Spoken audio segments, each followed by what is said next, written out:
300% increase in tariff when you talk about electricity. Yes, power, more than 300%. I want to take a look at the value of the Zimbabwean dollars. Is nothing to write home about, and they are now into hyperinflation, and that is bringing about so many questions. Was Robert Mugabe the problem of Zimbabwe then, or is the rotten court now left behind by Robert Mugabe, late Robert Mugabe, is what Emerson is suffering from, or is trying to clean up, or is making it worse? All these and more we'll look at in the discussion that will come up immediately after I introduce my guest. Join me to welcome a lecturer at the University of Benin, and of course a man of God, a political analyst, Frank Amigo. Welcome to the show, sir. Yes, nice being with you too, this afternoon. Thank you so much. So here we are today. Zimbabweans, it's like they are worse off, so to speak, because of numerous challenges, numerous complaints, and of course the hyperinflation is like biting so hard into the fabric of that country, Zimbabwe. Is Emerson doing a wonderful job? Wonderful in quotes. The challenge we have is a general African leadership problem. The situation in Zimbabwe is so pathetic that the other African leaders should take that as an example and learn from it. The challenge Zimbabwe is having at the moment starts today. And it didn't start in the era of President Emerson. Just that African leaders usually do not mean what they say. And by that, they also say what they mean. He has come up with laudable ideas how to revamp the economy, but he never meant them. Otherwise, various street protests all around Zimbabwe wouldn't have been there. You don't promise good governance and increase tariff. Prices of goods and services have skyrocketed. So now, where is the promise of good governance? You will boost international cooperation and all that. Nothing seems to be happening. So the present president of Zimbabwe has been in government all these years. So you cannot claim ignorance of the decadence in socio-economic activities in Zimbabwe. It's been part of it, even pre-independence. They got their independence in 1980. They started fighting since 1960. This same president has been part of it. Since 2014, he was the first vice president under Robert Mugabe. So he knows the nitty-gritty, he knows the running of the Zimbabwe country. So he cannot claim ignorance. It's part and parcel of the decadence there. Oh, all right. Now, where is he getting it wrong? Is it following the old format of governance, or he's trying to change it? Because right now he talked about reaching out to the U.S. to revamp the economy. How do you think that is going? Revamping the economy will have to be for him to make up his mind, to clear his conscience from previous bad government or years of Robert Mugabe, spanning about 37 years now. So the atrocities committed by his own party, ZANU-PF or so they call it, ZANU-PF. It was part and parcel of the atrocities. And he was also nicknamed the crocodile, stemming from the fact that he's so cunning. There is none in his country as a crocodile. You know what about crocodile tears, don't really mean it. So he's not, as far as I'm concerned, he's not a straightforward person. Not a straightforward person. Not straightforward at all. All right, we'll come back to you after this break. When we return, we're going to throw more light into what is happening in Zimbabwe. Is Emerson Mnangagwa living up to expectations? Before he came into the scene, he promised drastic change. In the course of the discussion, you get to see the clips of when he entered Zimbabwe as the #1 man and making so much promises. Now, where are the promises? Stay tuned. We'll be right back. To search the thrill to love it about great fashion on the wrong 29. You pretty, intelligent, good looking, and you've got what it takes to be the next beauty queen. Then go get your form now for free to contest for Miss ITV Hot Beauty Pageant 2019. Wow, it's getting better, bigger, 15 years standing and it's rolling. You can get your form now for the following places: Independent Television and Radio, Glass as Effort Road, Benin City, or Beauty Event, Multimedia and Modeling Agency, number 10 Hyping Street off Ikiwan Road, Benin City, and be a local winner of our car and other fantastic prizes. ITV Radio Fashion on the Runway 2019. Are you off to do you run a fashion school or a fashion hall? Then go take your form now for 5,000 naira to contest for ITV Radio Fashion on the Runway 2019. Audition 8th of November 2019, 10 a.m. Venue, exclusive home 2, Ihama Road, GRA, Benin City. Grand finale, 1st of December 2019. Time, red carpet, 3 p.m. Main event, 4 p.m. Venue at Lori Royal Holland Suite, Sampler Road, Benin City. This event is supported by Ovium Foundation, helping users through numerous platforms. Vive La Vive Boutique, sales of female and children clothing, shoes and accessories. Even A, located by Sapler Road, Benin City. Fortune Skincare, 61 Adesua Grammar School Road, off by Water Resources. The Bliss Hotel and Suites, 163 Punja Home Hotel Road, Benin City. And the Model Cooking Gas, 247 FM Way, Benin City. Wesley Premium Table Water, number 2, Wesley Street, Oka Community, off Benin Sapler Road, Benin City. Honorable Michael Izomo, CEO, St. Izomo Farm Organization. For sponsorship and participation, call this number 080-5656-3675 or 080-5673-3170. Miss ITV Hot Beauty Pageant. Discover the beauty in you. ITV Radio Fashion on the Runway. New and trend. Creativity at its best.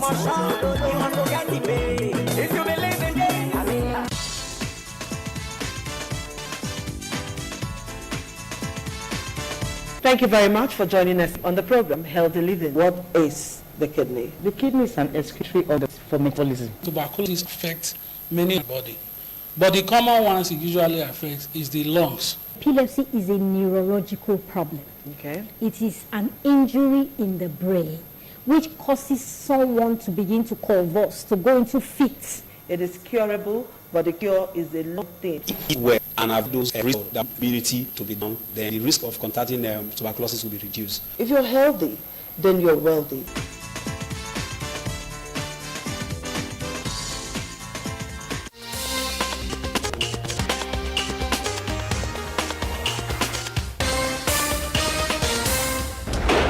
The law, as beautiful as it is, can be very, very intricate. So you need a program that helps you unbundle legal issues.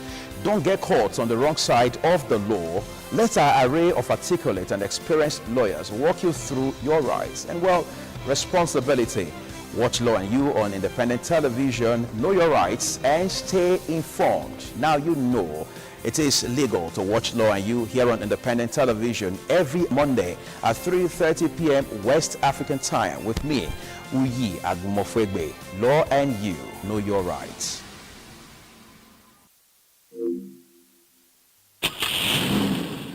Remember, say MMT when they happen, near the cost. The way drivers they cost for inside. Now you plenty parcel. Make una drive with care. This message now from Independent Radio and Television.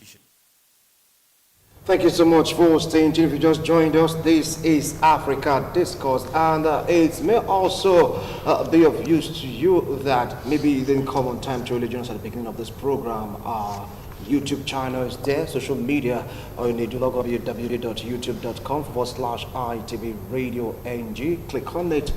Current affairs program news, they are all there for you to go through the making, listen to them, get the full details of the discussion. You can follow us on live stream also on www.itvradionnigeria.com/live to see what you're doing. Any your phone, or maybe you have internet connectivity, you just see it there. On GoTV, we are on channel 107. Star Times channel 130.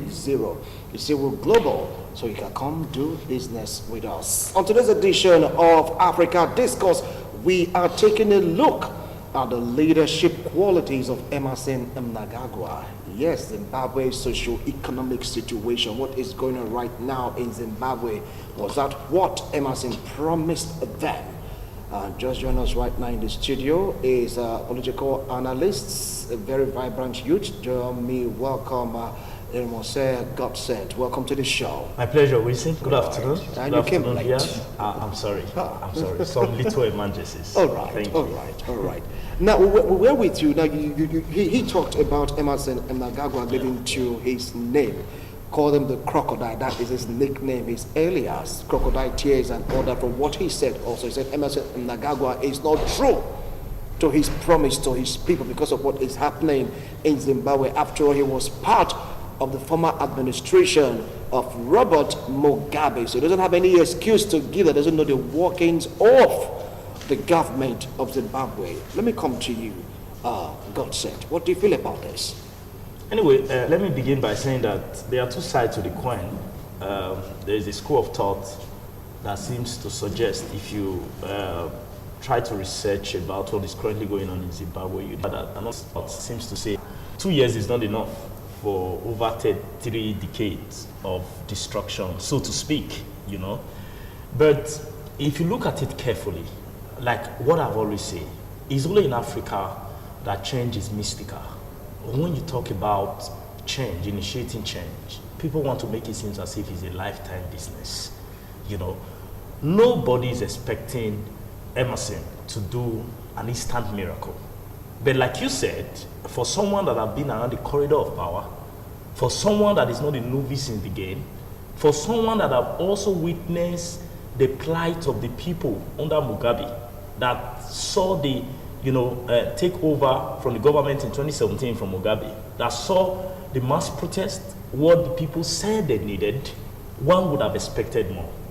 One would have expected more. So if I want to take up Emerson, I would like to say you have to take him up as an elder statesman that should understand the common reality of the ordinary Zimbabweans. Because I always want to tell politicians and African leaders, why you want to put your indices together and try to influence all kind of institutions or parastatals to make the world seem you are doing relatively well. We must realize that there's difference between paper presentation and the reality on the street. You see, and that is exactly what this government is currently confronted with. The reality on the street shows that things have deteriorated. It has even worsened than when Mugabe was in power. In fact, currently, the inflation rate for Zimbabwe is about 175%, which is alarming. The worst they had was in 2008, where they had the highest inflation rate in the world. And prediction shows that they are very close to that, with 175%. Now, there is more hunger on the street. More people are politics are becoming richer than the system. Like my colleague have said, that is the norm in the African narrative. Why things get worse, our leaders have a way of creating their excuse to make it appeal to the world, but they are getting better. And sometimes, in some cases, the social activists, even lifestyle, are getting more better. And what we claim to be defending and protecting, the situation gets worse. Today, power supply is still an issue in Zimbabwe. And you can't talk about one of the booster to economy is the power sector. You can never see a good economic upliftment in any nation where the power is suffering. Zimbabwe is still suffering from power outage massively, in a very high rate. And currently we are also seeing weak policies. We are seeing policies that are rigid, policies that are not being reviewed from time to time. And that's one thing about African leadership. We hold on to something and we do not learn to compromise sometimes. There's what we call intelligent compromise. When a policy is not working, you need to learn to turn around, because there were a lot of promises and a lot of expectation when Emerson came to power. There was a lot of promises on democratic reforms, policies reforms. There was a lot of promises on power supply, opening Zimbabwe to international market, which of course, we saw him when he came on board. He tried to start giving some visas to international journalists or what have you. But at the end of the day, currently what is going on in Zimbabwe is the reality is that the average Zimbabweans cannot differentiate between Emerson and Mugabe. Because we are seeing the same trend. We are seeing the same trait. We are seeing a more deteriorating economic realities. And while we are seeing the political elite, the average people, there's increase in fuel, taxation, and what have you. and currently it is said, if reports are to go by, that there's a battle to have 2 square meal. Now that's what we are saying. Then if you come to the area of the rule of law, we are seeing situations where there is a gross abuse of the fundamental human rights of the people. There is no room for peaceful protest. A lot of human rights activists have been arrested, and many of them are still awaiting trials. A lot of people, in fact, some people died in the course of peaceful protests. There is a lot of allegation against the military arm of intimidation and victimization, and a lot of people are asking the same question. What is the difference between a Mugabe and Emerson? I'll come back to you on that now. People cannot reconcile. I want to push that question to you. Okay. Is there a clear-cut difference between these two personalities? Emerson Mnangagwa, the crocodile, and late Robert Mugabe, from what is happening right now in Zimbabwe? The only clear difference is Robert and Emerson. Different spellings. Wow.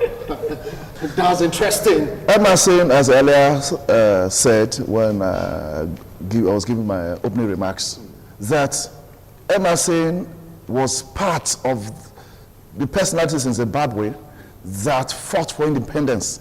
He's been there since 1960 until they got their independence in 1980. He's been there. The destruction by his own political party, he was also part of it. Records are everywhere. Then visibly came on board in 2014 as the first vice president. He had a lot of issues. They almost dropped him. Thank God for the military intervention that edged out Robert Mugabe. So he came in to complete the tenure, after which he came on board as now the substantive president. Even the elections were rigged. It was rigged. And I saw that coming. It's just like you're going to drum to somebody singing. Somebody singing, okay, you drum. And you hear them drum, you say, no, it's not like that. You don't start drumming with your own mouth. It should be like this, like this. So all suspecting people think maybe you're able to do it. So it was mouth drumming as a first vice president. So they all felt that he could do it. Now he got that they gave him the sticks. He didn't even know how to handle the sticks. No sound came out. Don't say it's offbeat. Talk about South African leaders. No matter how bad you are as a leader, two things, they'll praise you. One, security. Second, welfare. Just provide security and welfare. They'll be clapping for you for a 3rd term, even a 4th term. So because of the way we are, the kind of blood we have, if you allow me to use that word, they don't care about the citizenry. They have no business. So they see the protest on the streets, they don't bother. So like somebody misbehaving as a leader, his followers will say, oh, sir, you are doing well. So he's more concerned about people around him clapping for him than what he's seen on the screen or hearing or reading from newspapers. So it's an African challenge. So this Emerson, I don't want to even mention the surname. The surname even creates a problem. So let's go with Emerson for his integrity at the moment. So he's not doing anything to bring about restoration. For a country, how many of them? 16.5 million. Ordinary 16.5 billion. You can't control. Is it really ordinary? Because there are millions of people here. Relative to that of the population. 16.5 you can't control. It's not by a state. And the country runs a multi-currency system. They don't have their own currency like that. US dollars, South African rand. You don't have your own currency to boast with. So this man, I don't know, they should change it if they can. They should change it if they can. I'll come back to you. Now, he raised a point. He talked about the currency. They don't even have a stable currency. They rely more on the dollars and, of course, South African rands. Is that part of the problem of Zimbabwe? We talk about the economic reforms. And let me say, that's part of what they are trying to correct by suspending foreign currency, which has even deepened the crisis. You know, let me just say this. Policies work like this. Policies, before you enforce a policy, you have to look at past records. You know, there are histories you could look at, because nothing, the Bible says nothing is new under the sun. Whatever you are trying to do, somehow, if not exactly the same, a certain country somewhere or a state have done that before. You know, many times when we try to initiate policies, we don't look at the past, the present, and the future. And that is where ESPACT comes in. One of the fundamental problems with the African continent, because we're only talking about Zimbabwe, it cuts across board really. There are three fundamental problems. Number one is ESPACT. We don't value the place of ESPACT. What we do a lot of time is look for political loyalists. Not necessarily because that loyalist is an ESPACT in his field. Now, don't get me wrong, he may be an economist, but what is his antecedent? What is his track record? What has he done? What reforms? What is his stake in the international community? We don't put that on the table. You see a situation where a politician tells you, I can't take that person because he's not my real loyalist. That's the reason why I like to give it to the then leadership of, I think it was Obasanjo, good or bad. You know, one thing I loved about what he did was the fact that he went to the international community and picked some good heads. You know, like Frank Wike Jr. and this former agri minister one time, Ade Shina, thank you, Ade Shina, then Gozi Okwejola. You know, now, fine, we are back to the same mess, but when they were in charge, there was a relatively new progression of things. You can't talk about their current agricultural reform without making reference to Ade Shina. Let's forget about what's going on agriculturally. You can't talk about it. He brought the template for it. But a lot of times, what we do is trying to reward loyalists. By so doing, we make errors in policies, because policies are very deep things. If you want to make policies for the economy, you have to look for economic experts, not just by political affiliation, but those that have the credential, that are proving competent and credibility to revamp the economy. Just for example, imagine the mess that we find ourselves in this country. Hold on now. I'm not going into details. Just take language. We are not in a mess. Please, watch your language. Yeah. We are talking about Africa generally. Yeah. You just let us talk. We are all in this together. But I wasn't going to dabble too much into the Nigeria issue. I only wanted to bring out the statement that Gozi Okwejola made some years back or some months back, that he warned us that a time like this is going to come on board. You know, when he was talking about the need to save and all of that. You know, I only wanted to draw that as a connection to emphasize the place of expertise. You know, we can't rule it out. So a lot of times, we just jump into policies without looking at the historical background, the present realities, and the future realities. And if you look at some of the policies of Zimbabwe, even the currency thing, that is part of the reason why experts are saying that things are deteriorating. Although there is a school of thought that is saying that for there to be a recovering, there has to be a wilderness experience. You know, there's a second thought to that. Okay. But again, let me drive this home. Imagine if a man of 75 years come to you, Winston, in assumption, let me assume you're in charge of this TV station, and says he needs a job with you, he wants to work with you. No matter his credentials, you're going to look at his age and imagine that, what do you have left to give?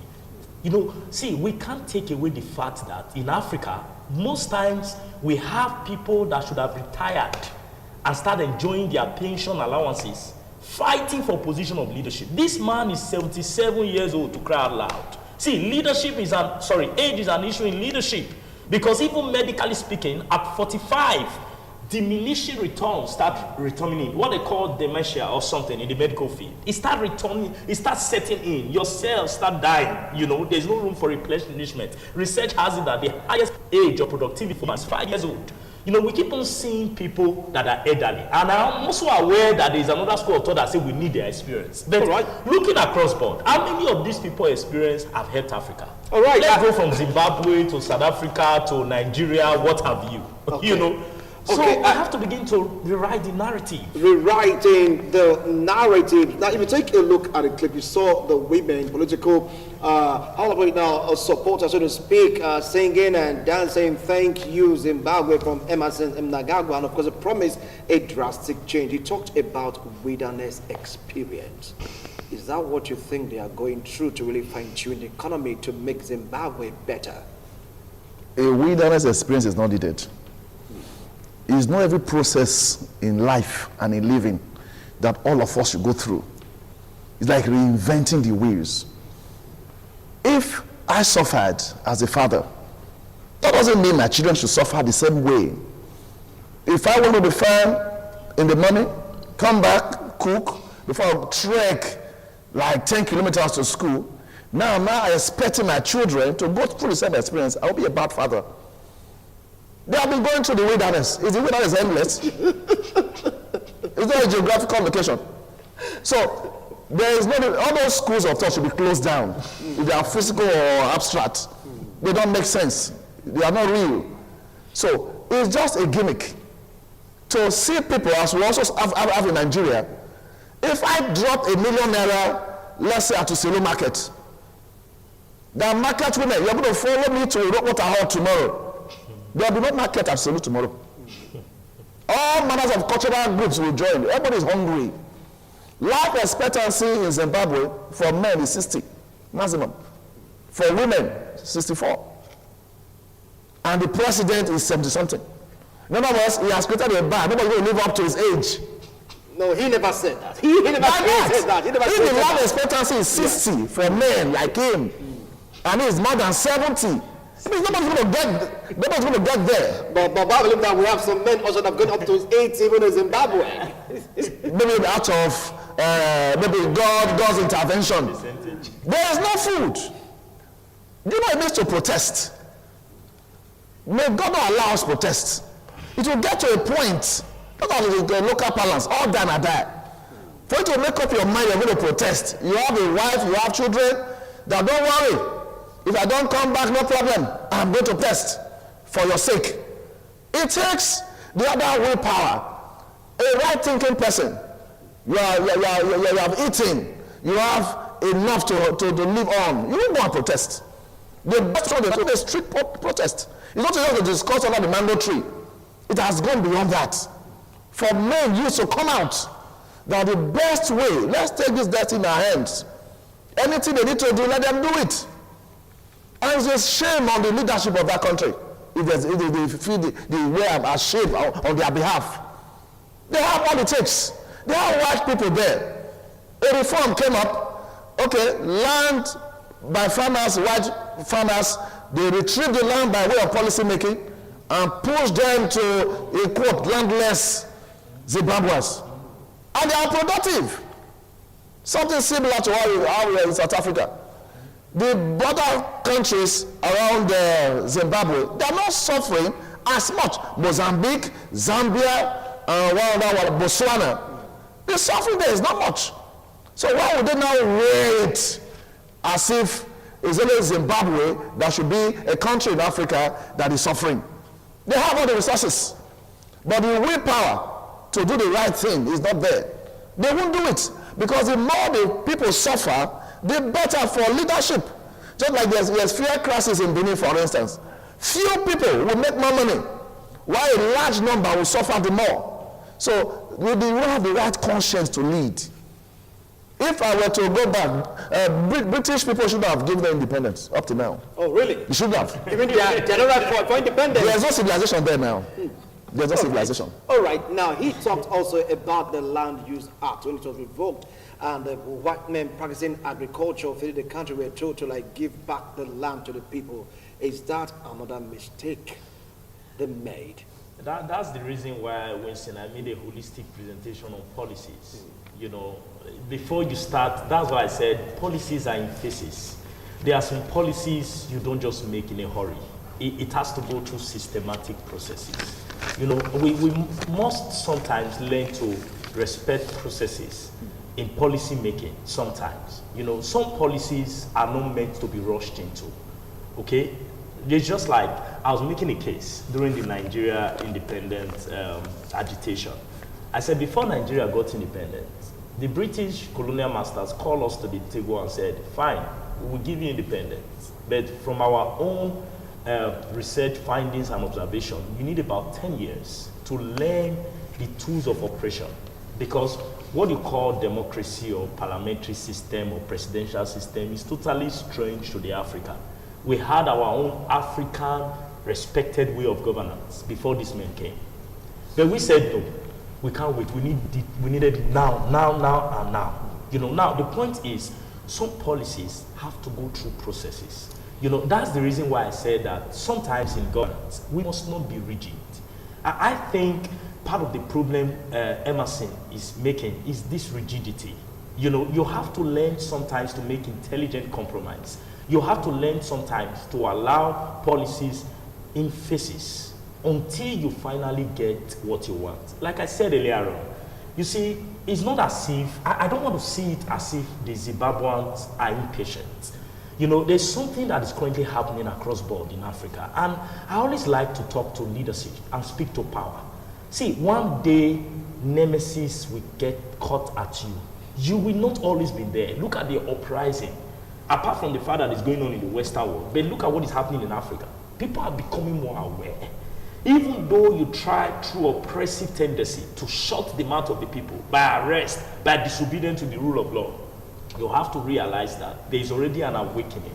It's a world of the internet. People are seeing what is going on in the world. They are becoming more aware that it can work. The workability of governance is not mystical. It's only when it comes to Africa, it looks mystical. What happened in Zimbabwe, for all I care, is just that the tool of oppression changed hands from Mugabe to Emerson. If you look at it holistically, what is currently going on in Zimbabwe, you need to see the massive arrest. You need to see the massive harassment. You need to see what Amnesty International is saying. The oppression is terrible, and even some international world or bodies that want to come up to help, they are drawing back a little bit, because when the international world noticed a vivid abuse of the fundamental human rights of the people, any investor will have a second thinking to say, how can I invest in this kind of economy where the governance does not respect the fundamental human rights? Look at when IMF wanted to intervene in the situation of Zimbabwe. One of the things they said was, we are watching. No, it is the government what our assistance or help. So the international community are watching. It is only the UAE, the United Arab Emirates, that seems to have gone across board and ready to lend a helping hand. Currently, they have already started a massive help in the health sector.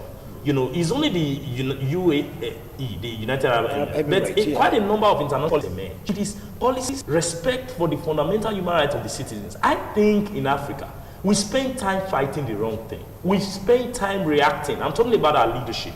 They spend time reacting instead of leading. And the goal of leadership is not to be reacting. There is no leadership that will not have critics. But we have a mentality in Africa. It's not a democratic mentality. It's the mentality of you dare not speak against me. It's the crush them mentality. If you talk against me, you're an enemy, which is not supposed to be so. It is a democratic setting, and the beauty of democracy is that you have an opposition. You have an opposition. I'll come back to it now. He talked about oppression. There is other case also of massive corruption being detected in the government or governance of Emerson Mnangagwa. It is also a factor militating against Zimbabwean socio-economic reform. Corruption in Zimbabwe is heavily rooted. Corruption to me is like a fruit tree. You pluck, let's say, a mango tree. What you see all around, mango fruits. Oh, this corruption, let's stop this corruption. You pluck one mango. You pluck the nest. That's not the cause of the challenge.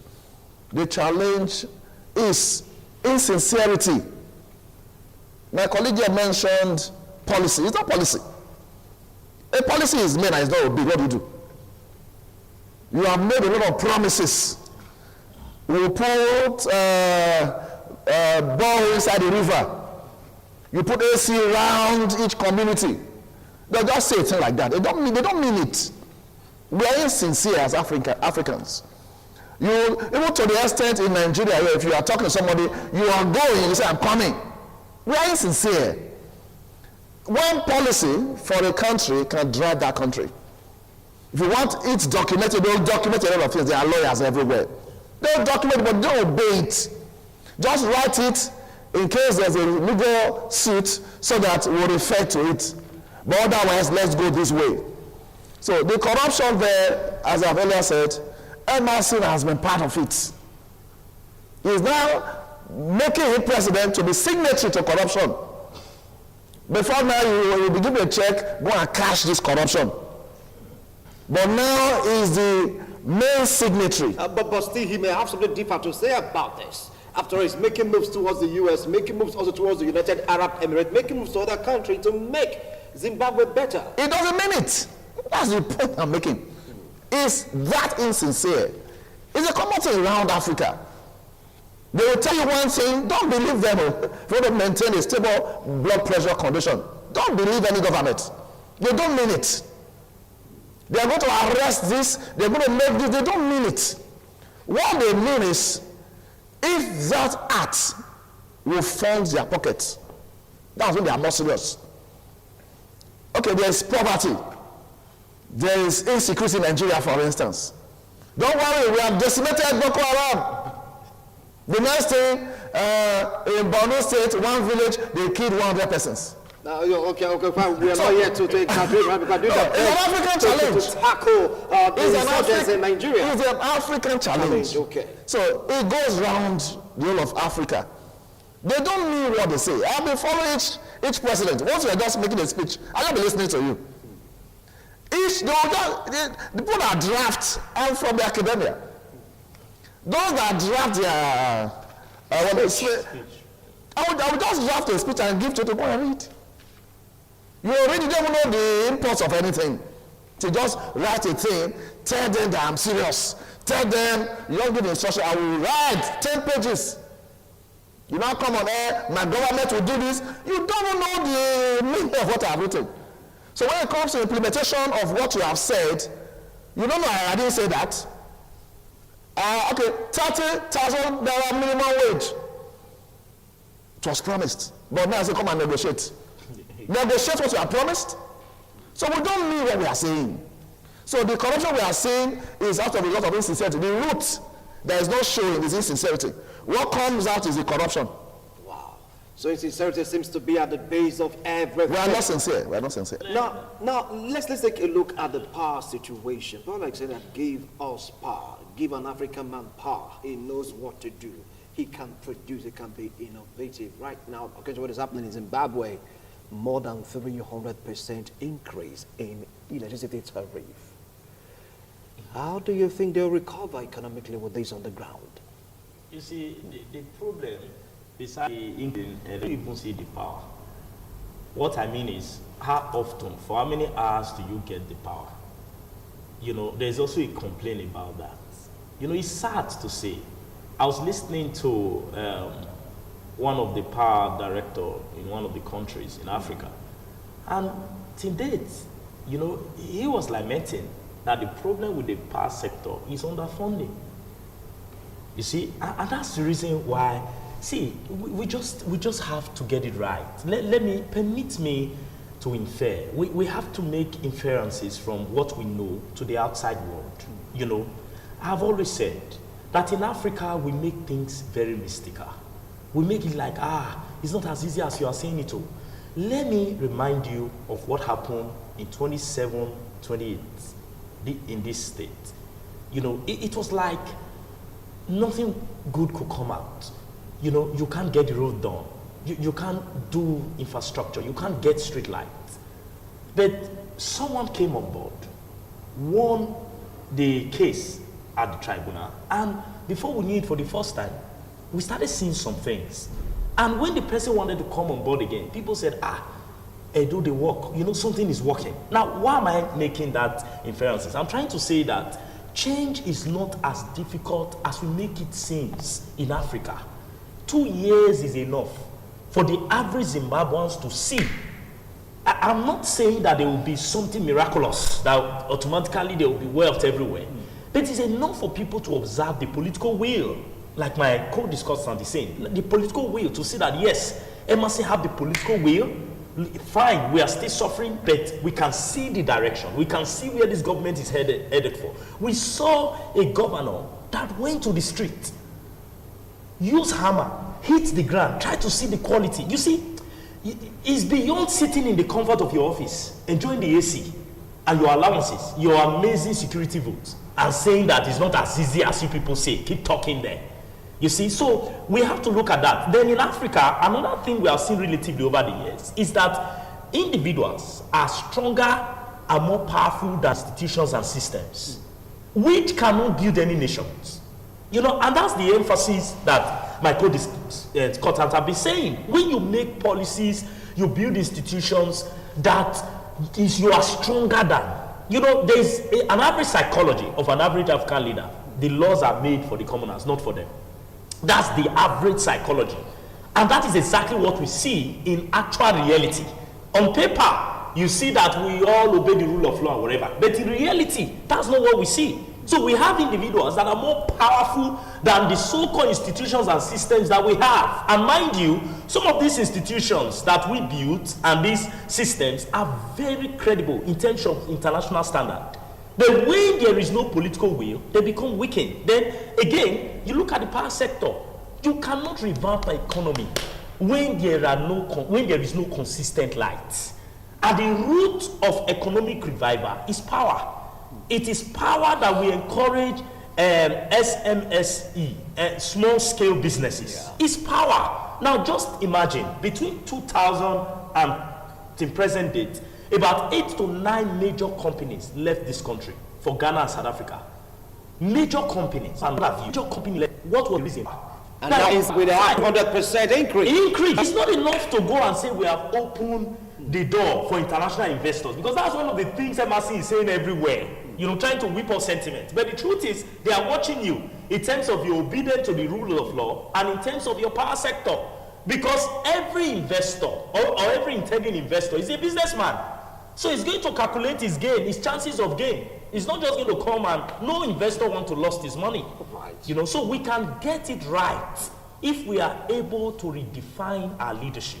Everything John Maxwell say rises and falls on leadership. What is staring at us in Africa is the massive failure of leadership, because instead of leading a nation, we lead our parties. All right. Leading a nation, we lead our parties. Well, that's going to be your last line on this discourse because our time is up. If you really want to summarize, can Zimbabwe really get out of this situation?